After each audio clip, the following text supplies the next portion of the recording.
How many times have you told yourself that you're starting to save more money now because you realized that you spent too much money again this month, or because you realized that your savings aren't going anywhere? And how many times have you failed to do this and found yourself at the same point again a few months later, telling yourself that you're actually going to start saving more money now? Well, let me tell you that this happens or happened to a lot of people, including myself, and often repeatedly. And I believe that the reason for this, or at least part of the reason, is the lack of a clearly defined financial plan. Now, what does that mean exactly? To me, a clearly defined financial plan means to have a fixed amount of money on your mind that you want to save every month or until the end of the year, for example, to over time achieve bigger financial goals. What those goals are is completely different for everybody. While some people dream of buying a big house with a garden at some point, others want to gain more financial independence, which allows them to spend more time with their family,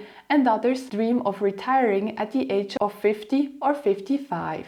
To be able to do this, you need to know your expenses and your income. That means knowing exactly how much money you have available every single month and where all the money that you're spending is going to. This allows you to find out how much money you can put aside every month for savings to reach bigger financial goals. Now, the problem, if you don't have a concrete financial plan with a fixed amount of money on your mind, is that it makes saving immensely more difficult because you lack the right motivation and because you are not able to keep track of your progress. Let's look at a quick example here. Let's just say our goal is to save $6,000 over the course of the next year.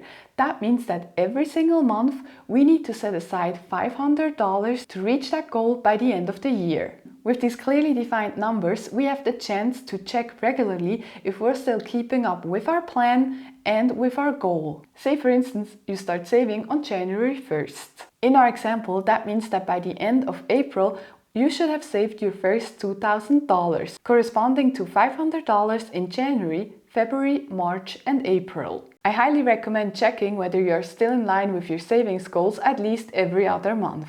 What I also find very helpful is to keep my savings in a separate bank account that is just for my savings, meaning to keep it separate from the rest of my money, which I use for my regular payments. This lowers the risk of accidentally spending too much and therefore using up your savings. Another very important aspect that you want to pay attention to when you make your financial savings plan is to make sure that it is sustainable for a long time. Because a very common mistake that people make is that they want too much too fast.